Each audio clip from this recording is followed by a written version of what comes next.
Bonjour, nous allons aujourd'hui découvrir une nouveauté, le Google Web Starter Kit.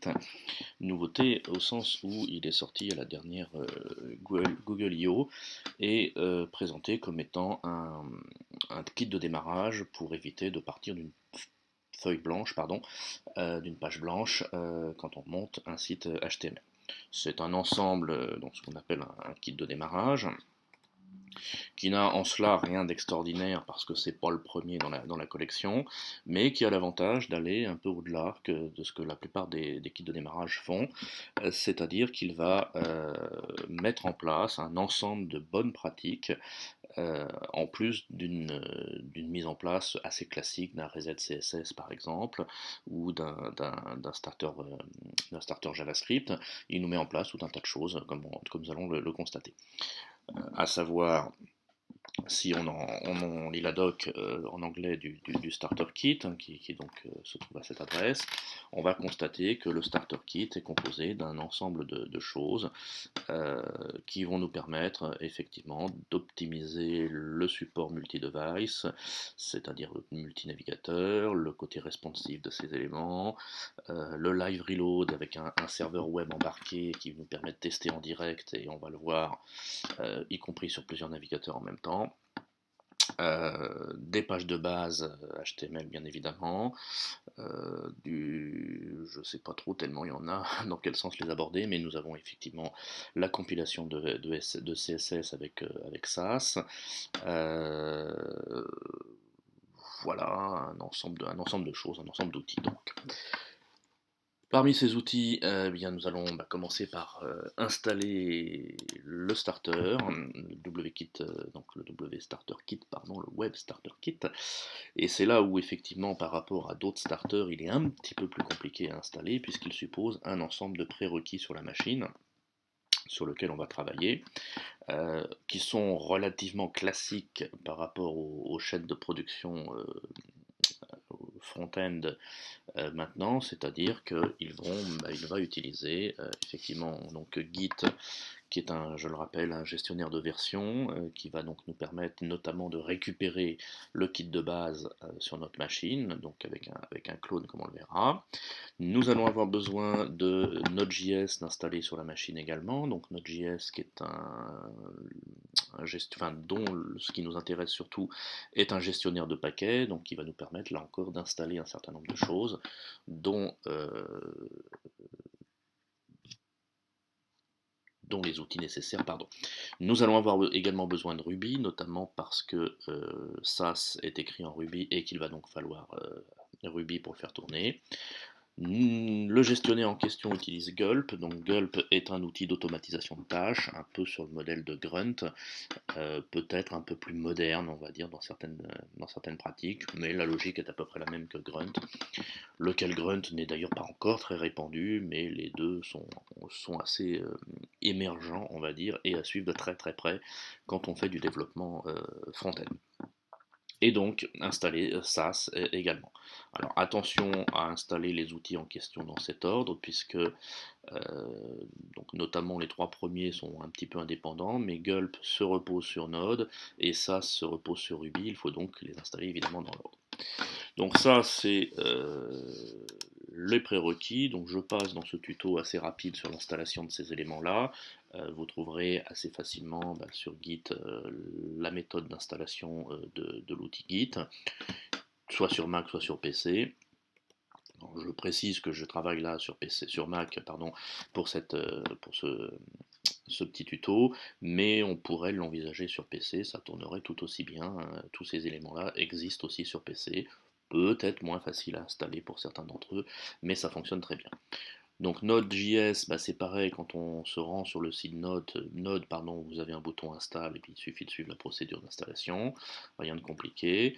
Installer Ruby, alors je crois que là c'est pareil, vous pouvez le télécharger et puis suivre la procédure, peut-être un peu plus compliqué sur PC de mémoire, mais rien de transcendant non plus. Le Gulp s'installe au travers de mémoire un NPM, c'est-à-dire un node package, si vous avez installé le node au préalable, bien sûr. Et puis SAS, bah, c'est pareil, c'est une gemme Ruby, donc il faut l'installer en utilisant la procédure de l'installation de SAS, enfin des gemmes, avec des gemmes install de ce genre-là. Ou si vous êtes sur PC, on va essayer de zoomer là, hop, pardon. Voilà. Si vous êtes sur PC, ce sera cette procédure-là. Si vous êtes sur Mac, vous rajoutez sudo, il vous demande votre mot de passe en plus, et vous avez l'installation qui va se dérouler assez facilement. Donc ça, c'est du grand classique maintenant, pour ceux qui suivent de près ces activités-là. Et il faut donc commencer par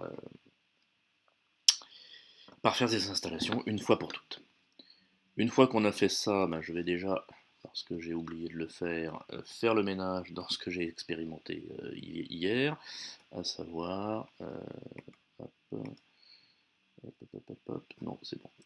Donc, on va donc suivre l'installation du Google Web Starter Kit, donc notamment en se rendant dans la ligne de commande, le terminal.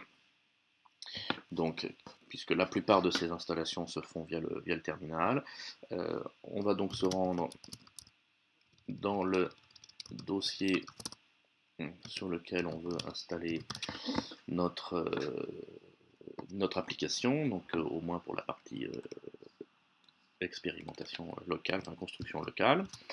Donc, première chose à faire, ça va être effectivement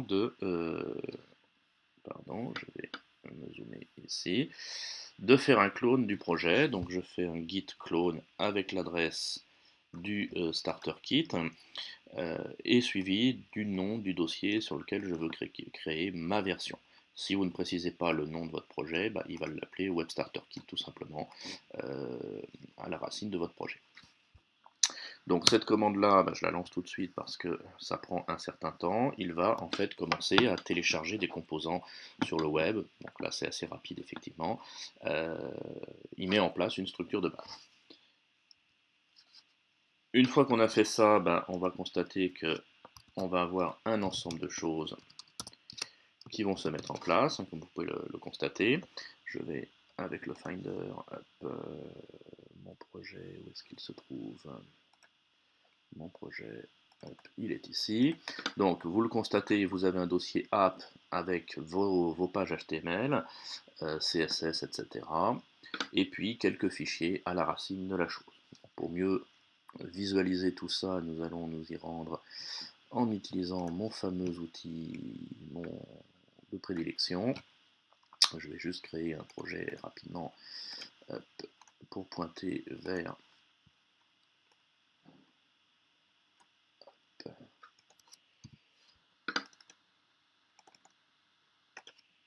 non, je l'ai mis dans App, mon projet. Voilà. Pour voir un petit peu qu'est-ce que l'on vient de faire quand on a fait la commande de clone, on a donc un ensemble de fichiers donc, qui correspondent à Git proprement dit. Nous allons avoir le package.json donc avec tout un tas de choses dedans qui vont nous créer la liste des dépendances, c'est-à-dire des fichiers qui vont être installés à l'étape suivante. Ensuite, nous allons avoir installé et dont le projet a besoin évidemment pour fonctionner. On reviendra sur certains d'entre eux plus tard. Et puis on a le dossier de configuration de Gulp qui est également mis en place, sur lequel je passe les détails, mais qui va nous permettre de mettre en place un certain nombre de choses que je présenterai par la suite. Dans le dossier application, nous allons avoir effectivement une page index.html classique, sauf que, vous voyez, on est loin de la page blanche, encore une fois, puisqu'ils mettent en place un certain nombre d'éléments. En l'occurrence, nous allons avoir, que je reprenne dans l'ordre, le viewport avec le côté responsive, donc des valeurs de responsivisation, le title de la page bien évidemment, le métadescription. Nous allons avoir les icônes des dépendantes donc, pour Chrome et Android. Évidemment, on est assez orienté, orienté web au sens où on a les home screen pour Chrome et Android, les home screen pour Safari et iOS, c'est-à-dire les icônes qui apparaîtront quand vous ferez rajouter un favori par exemple, donc les différentes icônes et les différents éléments de nommage de l'application. La même chose pour Windows 8 pour ceux qui en ont l'usage. Ensuite, nous allons avoir alors des pages qui sont des valeurs qu'il faut rentrer, remplacer si vous voulez, mais évidemment au moment de la mise en ligne pour bien optimiser tout ça. Et 3 CSS, donc le H5BP, c'est-à-dire le HTML5 boilerplate, pardon, qui nous permet d'avoir une sorte de reset CSS élaboré avec un certain nombre de choses pour être multi-compatible navigateur. Un ensemble de composants sur lequel je passe rapidement, on y reviendra par la suite, c'est-à-dire la CSS de base de notre application, qui, comme vous pouvez le constater, est loin d'être vide, puisqu'elle va mettre en place une grille, des polices, des machins, enfin tout un tas de choses. Et puis une main.css qui va compléter encore tout ça, avec un ensemble de valeurs, là encore, propres à notre application. Ensuite, vous allez le constater, nous allons avoir la mise en place du HTML en question, sous-entendu, une header, une div, vous le voyez, nous avons un hamburger pour faire un menu responsive, nous allons avoir une navigation, nous allons avoir un ensemble de choses, et la mise en place du Google Analytics, bien évidemment. Là encore, ça n'est pas une obligation, mais le projet est porté sur Google, par Google, décidément, ce qui va nous permettre effectivement qui leur permet de mettre en avant leurs produits maison, on s'en doute. On a également donc les fichiers favicon qui sont mis en place. Évidemment, si on vous contentez de l'ouvrir, vous allez constater que ça ne s'affiche pas comme ceci, mais c'est une icône assez standard qu'il faudra remplacer bien évidemment. Le robot.txt donc pour piloter les indexations, le humans.txt pour citer l'équipe qui travaille sur le projet, le manifeste web app, donc un ensemble d'options sur le fonctionnement de la chose, comme ceci. Nous allons avoir une page basique, donc c'est la même que l'index, mais avec un petit peu moins de choses à l'intérieur. Le Apple Touch, voilà, donc ça c'est l'icône standard du projet qu'il faudra remplacer bien évidemment par des icônes de même dimension. Nous allons avoir également un ensemble de styles CSS, voire SCSS, on y reviendra par la suite. Nous allons avoir guide de style avec les différentes options. Et puis les scripts JavaScript pour notamment la mise en place du menu qui se déploie et des images, sous-entendu du hamburger et des icônes là encore et des polices. Tout ça est packagé dans l'application. On peut évidemment à terme les changer, on s'en doute. Une fois qu'on a fait tout ça, c'est-à-dire pour l'instant pas grand-chose, on va lancer la deuxième étape. La deuxième étape qui va voilà, à savoir l'installation des dépendances. Sous-entendu, on l'a vu, on a un fichier qui a besoin d'un certain nombre, qui va énumérer des dépendances. Là maintenant, il faut les installer.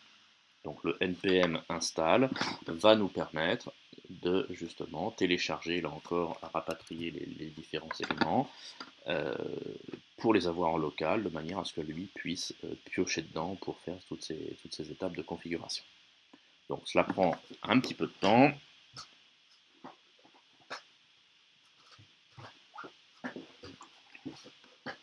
Donc là, je vais retourner voir dans ce que j'ai installé dans mon navigateur.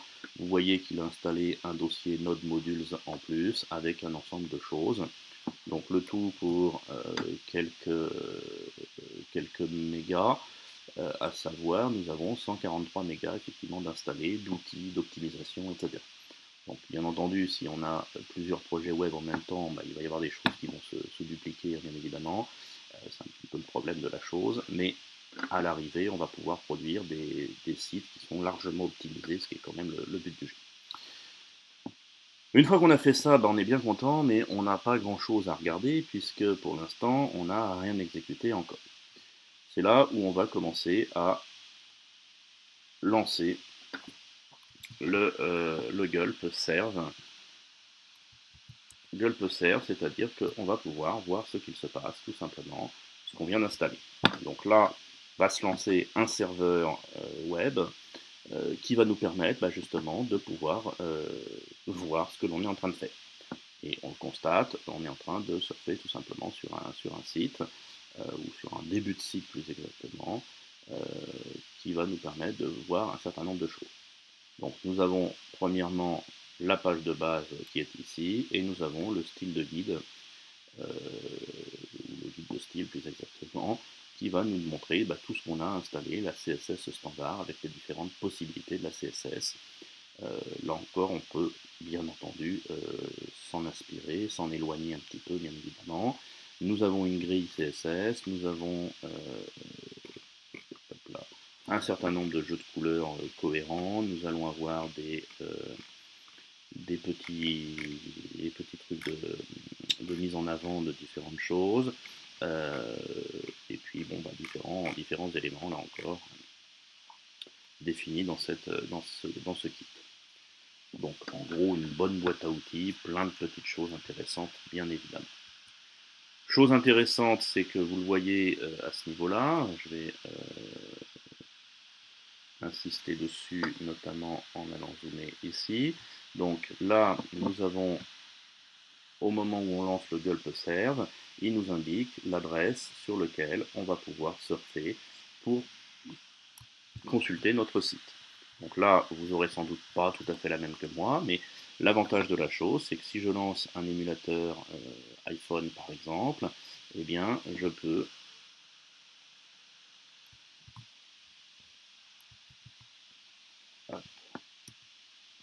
peux constater que j'ai mon site qui est en place.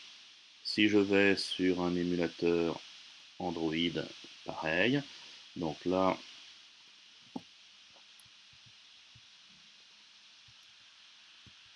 hop là,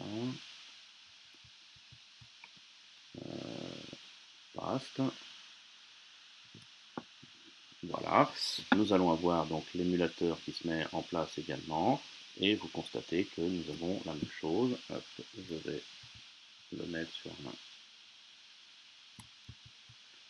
un Chrome plutôt. Hop, c'est-à-dire, nous allons avoir la totale qui se met en place. Donc ça, c'est intéressant bien sûr, puisque nous allons avoir la même application qui se met en place sur les différents éléments. Là où c'est assez intéressant, c'est que, effectivement, si je clique ici pour déployer le menu, vous allez constater qu'il se déploie sur les 3 devices en même temps. De la même façon, si je le replie sur celui-ci, on peut tester en direct les différents éléments. Donc ça, c'est plutôt intéressant pour faire nos tests, puisque on peut voir en direct comment se comporte notre application, que ce soit sur iPhone, sur Android ou sur un navigateur de bureau, bien entendu, en direct bien sûr. Et vous constatez que là, je redimensionne mon écran, je fais le resizer de la mort, à savoir pour voir à quel endroit notre menu passe de l'autre côté, et on constate qu'effectivement ça se pilote plutôt pas mal. Alors, petit bug, c'est que effectivement si on est en mode de navigation de bureau et qu'on pilote à travers les autres, on voit un petit blanc. En même temps, ça n'arrive pas dans la réalité d'exploitation d'un site, donc c'est pas bien grave, bien sûr. Mais ça surprend un peu au départ. Encore plus fort, si j'avais, comme je l'ai fait dans ma démo, j'ai fait que la photo hier, mais si je tape la même adresse depuis ma tablette ou mon iPhone, mon matériel, on obtient exactement la même chose, c'est-à-dire qu'on peut déployer le menu depuis l'iPhone, il se déploiera sur la tablette et sur les navigateurs de bureau et sur les émulateurs et sur tout l'ensemble du système. Donc ça, c'est quand même un bon moyen de tester notre site, là encore, sans avoir à faire reload de chaque élément. On pilote tout depuis, par exemple, le navigateur de bureau ou un des devices, et ça se répercute chez tout le monde, ce qui nous fait gagner quand même pas mal de temps quand on fait la mise au point, le débugage. Donc, on peut, pour la blague, un petit peu voir comment modifier les éléments. Donc ça, c'est assez basique. Je vais rajouter dans mon dossier app des images. Alors il faut que je les retrouve puisque je vais reprendre celle que j'avais. Alors où est-ce que j'ai mis les images? Ça va être le problème de les retrouver rapidement. Hop, non, c'était dans app,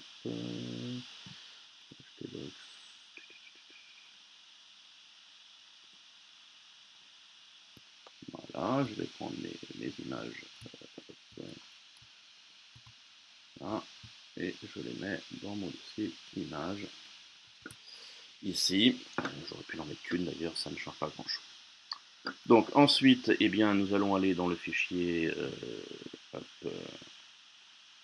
donc nos images apparaissent bien ici, et puis on va rajouter tout simplement donc, des éléments, et on va rajouter un petit bout de code dans notre fichier index.html. Je vais réduire ma fenêtre là juste pour qu'on voit bien ce qui se passe en direct, parce que c'est quand même assez impressionnant. Hop. Je vais donc à l'endroit le plus adapté ici.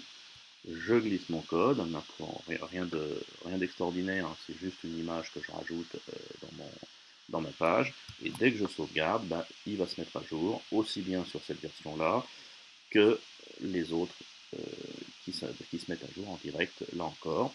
Et si j'étais connecté sur mon iPhone, pareil, il se met à jour de la même façon. Tout ça se fait encore une fois en direct absolu.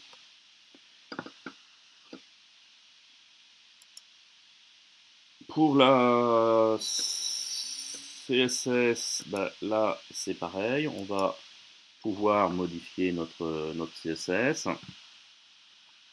en allant modifier, par exemple, attendez que je ne dise pas de bêtises.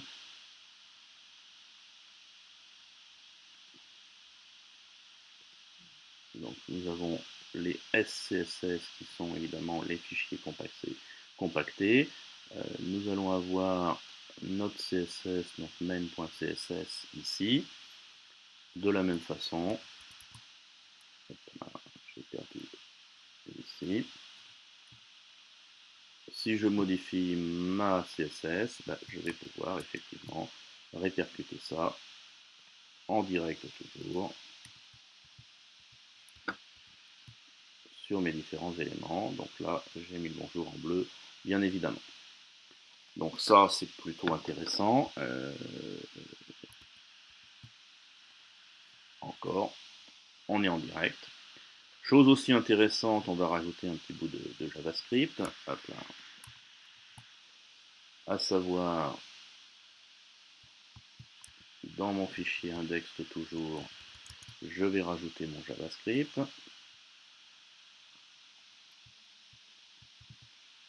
Voilà.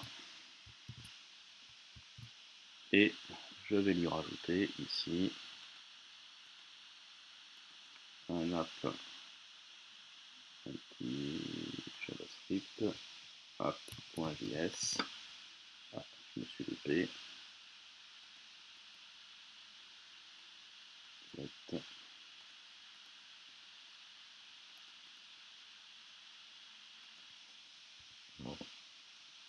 Donc app.js sur lequel je vais rajouter ceci. Donc là, pour le faire exprès, je fais une petite bourde dans mon code et dès que je sauvegarde, je vais pouvoir constater que effectivement, ici, nous allons avoir un problème. Vous voyez le serveur qui tourne écoute en direct les modifications et dès qu'il se passe quelque chose, il va exécuter les éléments. Donc vous le voyez dans l'ordre, j'avais modifié ma CSS, il a mis à jour ma CSS. Là, je viens de modifier un JavaScript. Il m'a détecté un problème dans le JavaScript en question. En l'occurrence, j'ai oublié une point-virgule. Donc, je me dis, oh, ah bon, où est-ce que j'ai oublié une point-virgule? Tout simplement à la ligne 4, colonne 33. Ici, il me conseille d'utiliser un point-virgule. Donc là, j'ai Hop, sauvegarder ici, je vais sauvegarder mon index.html et il ne se passe rien. Si, voilà, il faut juste lui laisser le temps de mouliner quand même, et effectivement j'ai rajouté un petit bout de JavaScript qui m'affiche la date et l'heure. Il faut bien essayer, hein, bien entendu. J'ai tiré mes exemples du site de Google, j'ai un petit peu d'adapter, mais ça pourrait marcher avec des exemples beaucoup plus construits de modifications de JavaScript, etc. bien sûr. Donc voilà, on a quasiment fait le tour, pourrait-on dire, mais non pas du tout, puisque nous allons pouvoir aussi exploiter un outil intéressant, c'est-à-dire le fait que le kit contient aussi un analyseur de performance. Donc là, il faut interrompre le serveur avec CTRL-C, et puis coller le gulp page speed, qui va nous analyser un petit peu le temps de chargement de nos pages avec les différents éléments qui sont à l'intérieur, à savoir si on est dans une stratégie mobile, etc. Nous avons un score de 99, ce qui est quand même plutôt pas mal. J'avoue qu'il faudrait lire la doc un peu plus dans le détail pour comprendre bien tout ça, mais vous le voyez, nous allons avoir un ensemble de points qui sont vérifiés et qui nous permettent d'optimiser, de savoir si on est plutôt bien placé, notamment si le viewport est configuré, si la compression est mise en place, si nous avons la minification CSS, HTML, JavaScript, etc., etc. Donc ça, à voir dans le détail comment ça fonctionne, mais là encore, dans la logique, c'est plutôt intéressant de pouvoir faire l'optimisation en question. On n'a pas fini pour autant, puisque nous allons avoir la possibilité, une fois que notre site est au point, de pouvoir compiler en quelque sorte notre site.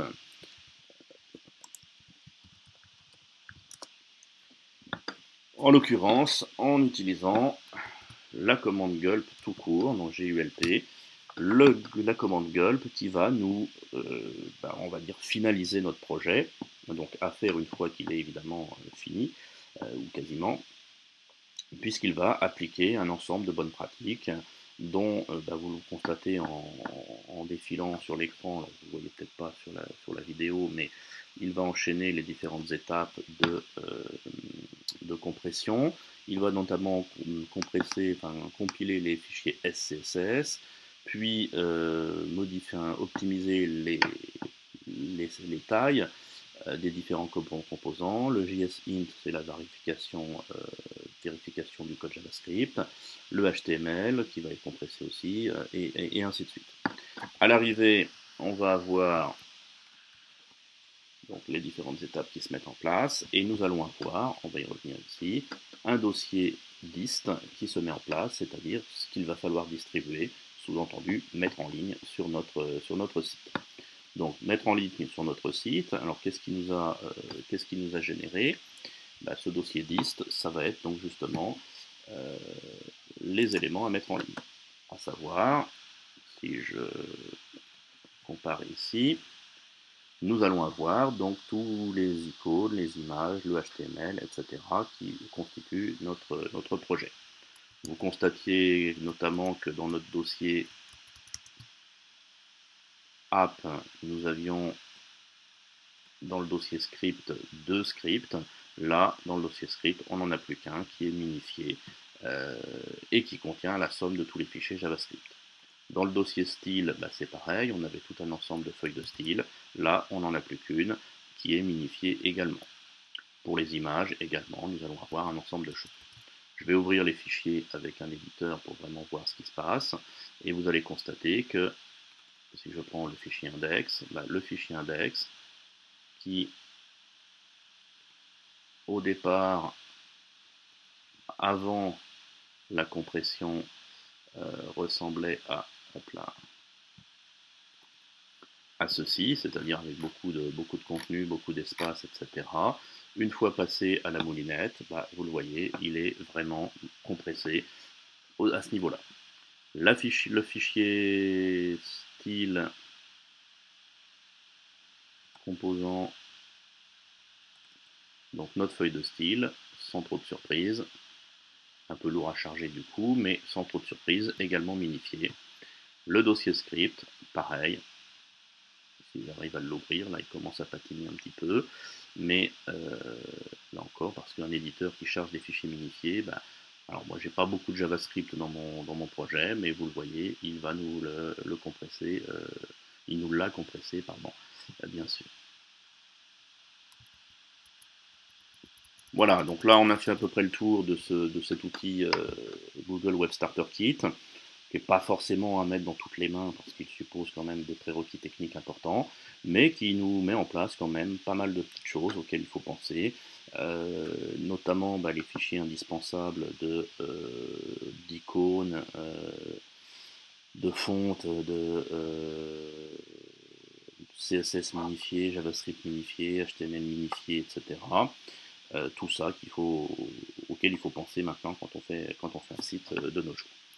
Donc une bonne initiative de Google, je pense, à suivre de près, parce que bah, ça fait, on va dire, une semaine que je joue avec de temps en temps. Il y a déjà eu plusieurs mises à jour, il y en a assez régulièrement. C'est un produit qui est assez, enfin, un projet qui est assez neuf et qui va donc sans doute évoluer encore un petit peu, donc à suivre de près, bien évidemment.